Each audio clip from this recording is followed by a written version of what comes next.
Hi, and welcome back to Football Made Simple. The story this video is adapted from can be found on The Athletic. With the football season now on pause, it's the perfect time to catch up on some inside stories about your club that you can't find anywhere else. You can get these in article and podcast form from The Athletic, the premier sports journalism website. And as a viewer of the channel, you can get a 7-day free trial and then 50% off. Simply visit theathletic.co.uk/footballmadesimple to claim your 50% off. The buzz around Wayne Rooney started well before his Premier League debut against Spurs at the start of the 02-03 season. After scoring 8 goals in 8 games on the way to the 2001-2 FA Cup Youth Final, Rooney was finally named as an unused sub against Southampton and crucially handed the number 18 shirt, previously worn by one of his idols, Gascoigne. By 16, Rooney already had the physical attributes to compete in the men's game and the technique to go along with it. His breakthrough came at the start of the next campaign, when he partnered Kevin Campbell in David Moyes' 4-4-2 system. Unlike Campbell, who liked to play on the shoulder of the final defender and was known for his penalty box prowess, Rooney was afforded the luxury to drift in a freer role, making use of his ability to receive possession between the lines and drive at defenders. From his deep position, he rarely scored tap-ins. Instead, he had a tendency for the spectacular, as evidenced by his famous long-range winner in the 2-1 victory over Arsenal. Rooney was never an out-and-out 9 at Everton. His tally of 17 goals in 77 games demonstrates that, but he was always good enough to perform such a role if required. It was felt that his skills, honed on the streets of North Liverpool, were better suited to a second striker, part creator and part goalscorer. In his second campaign, he often played off Duncan Ferguson, one of his teenage idols, and later behind the speedy Thomas Radzinski. Everton fans didn't see the best of Rooney, who left in acrimonious circumstances to join United in 2004, but it was as an Everton player that he produced his best performances at international tournaments. The Euro 2004 build-up was dominated by discussion about England's optimum system, but Eriksson reverted to the 4-4-2, meaning that Rooney and Owen formed a curious strike partnership. Owen had become accustomed to playing off a big number 9 like Heskey, but Rooney offered a very different option. He took the 9 shirt, but played off of Owen as a second striker, starting in a slightly deeper position before running in behind Owen and through on goal. Owen was leading the line, but Rooney was certainly leading the goal scoring. He finished Euro 2004 with 4 goals in 4 matches, whereas Owen netted just 1 of England's 10 goals in Portugal. Rooney's final goal of that tournament, in the 4-2 win over Croatia, summed up their relationship. Rooney collected the ball between the lines and drove at the Croatian defense. Owen, as he did throughout his career, lingered on the verge of the offside line, awaiting a through ball. But Rooney had other ideas. Instead, he played the ball just behind Owen, forcing him to retreat, and then hooking a return pass in behind the defense for Rooney, who was running through to finish calmly. Rooney was starting moves and finishing them, whilst Owen had been relegated to playing wall passes. His performances convinced United to make him the most expensive teenager in British football. His first couple of seasons at Old Trafford were relatively low-key, and Rooney again occupied the position of second striker, wearing the 8 shirt. Rooney's issue here, however, was that he wasn't playing behind a particularly cooperative centre-forward. Van Nistelrooy was the Premier League's most clinical finisher and had been accustomed to United's attacking play being based solely around him. The arrival of Ronaldo and Rooney changed things. These weren't primarily providers like Beckham, Scholes and Giggs, but they were players who wanted to score goals. In his first campaign at United, Rooney was the scorer of great goals rather than a great goal scorer. He improved in his second campaign, but crucially often looked better when Van Nistelrooy was omitted from the side. Soon, Van Nistelrooy was being eased out, and Rooney's role was about to change.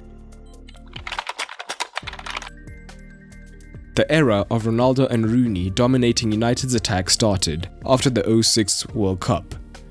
Ferguson hadn't signed an obvious replacement for Van Nistelrooy.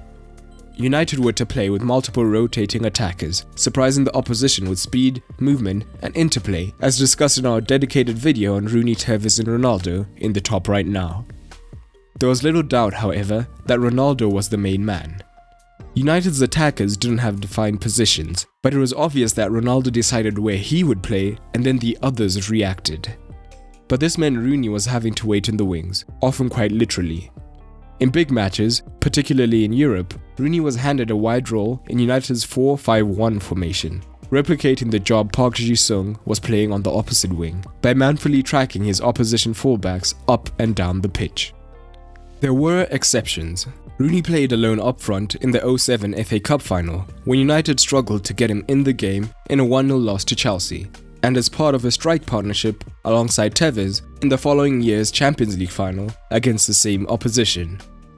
But again, it was Ronaldo who decided he wanted to go up against Essien, and Rooney reacted by going central.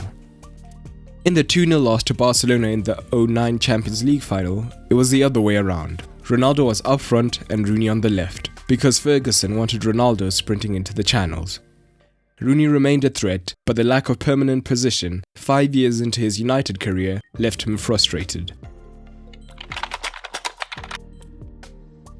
In 2009, Ronaldo departed for Madrid, and again Ferguson didn't sign a direct replacement.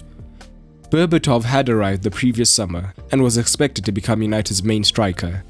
Valencia was a more conventional winger than Ronaldo, arriving to supply the crosses. Again, Rooney didn't have a defined position. Sometimes he was fielded as a second striker, just behind Berbatov, and on other occasions Ferguson switched to a 4-3-3, where Rooney was fielded up front alone. The difference though, was that the attack was unashamedly based around Rooney. He was the focal point, rather than having to play around others. In big matches, Ferguson almost exclusively turned to the 4-3-3, with Rooney up front, and this was where he started to look like one of Europe's best. There were two distinct elements to his performances when playing up front alone. On one hand, he looked like a proper number 9 and scored an impressive number of goals, generally from Valencia's crosses on the right wing. On the other hand, at a time when Messi was popularizing the false 9 role, Rooney proved capable of that as well. When Rooney brought the two roles together, he seemed unstoppable. Rooney ended the campaign with 26 Premier League goals. It was more than his previous 2 campaigns put together, and 10 more than his previous best. Although he was not always deployed up front, it now seemed his best role. He had a difficult start to the 10-11 season, including ankle injuries and the public declaration that he wanted to leave. On the pitch, he was often paired with Berbatov, sometimes playing the more advanced striking position, while the Bulgarian linked play together deeper, although often they rotated positions. Ferguson had instead turned to a new system, effectively a 4-4-1-1, with Rooney behind Hernandez, a one-dimensional striker who could only really sprint in behind the defense. Rooney was now playing as a more defined 10, charged with playing through balls for the little Mexican. But his defensive contribution was on the wane. The pros and cons of him in this position were shown in the Champions League final. Rooney offered an attacking threat from that position, scoring the equaliser, but he also cost United when they didn't have possession, and his failure to track Busquets meant that United were constantly overrun in the midfield. These problems continued into the next season. He was great offensively, enjoying his best goal-scoring season, but he was less effective in the build-up, and his defensive contribution dwindled. Ferguson started to make decisions for big games based upon Rooney's inability to contribute defensively. For what turned out to be a title decider away to Man City, a 1-0 loss, Rooney was moved to a lone centre-forward role where he hadn't played all season, because Park's energy was required in the 10 role. Park, however, couldn't link play, and United were dreadful. These shortcomings were precisely why Ferguson decided to sign a new 10. Having been wowed by Kagawa's performances for Dortmund, Ferguson brought him to United in the summer of 2012. It was expected that Kagawa would play in the 10 role, with Rooney returning to his position up front. But the plan soon changed, as Ferguson, going into his final season, couldn't resist splurging on Robin van Persie.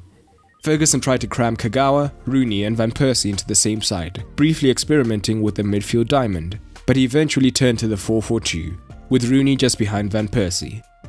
And this would be the Rooney of the next couple of years, his goal-scoring ability rather than his overall contribution justifying his place as the number 10.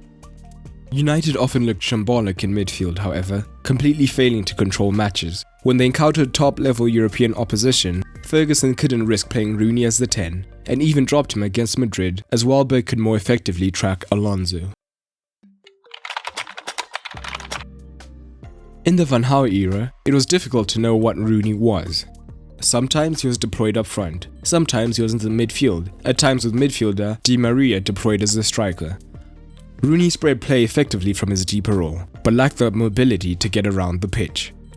In Rooney's final season at United, under Mourinho, the focus was on goals, specifically when he would break Bobby Charlton's all-time goal-scoring record for United. He eventually did so in January 2017, and finished 4 ahead of Charlton on 253. Rooney wasn't a first-team regular at United anymore, and elected to leave the club at the end of the season. In a bizarre summer of spending, Rooney was joined by club record signings Sigurdsson and Davy Klaassen, both of whom were also considered options for the 10 role, as Ronald Koeman liked to spread goals across the side. Instead, this simply led to confusion tactically and a one-paced forward line. Rooney was initially the favoured option in the 10 role, but it meant club record signing Sigurdsson was shunted to the wings out of position. He was therefore moved backwards into central midfield, with the idea being to provide Everton with another ball-playing option from deep, utilising Rooney's expansive passing range.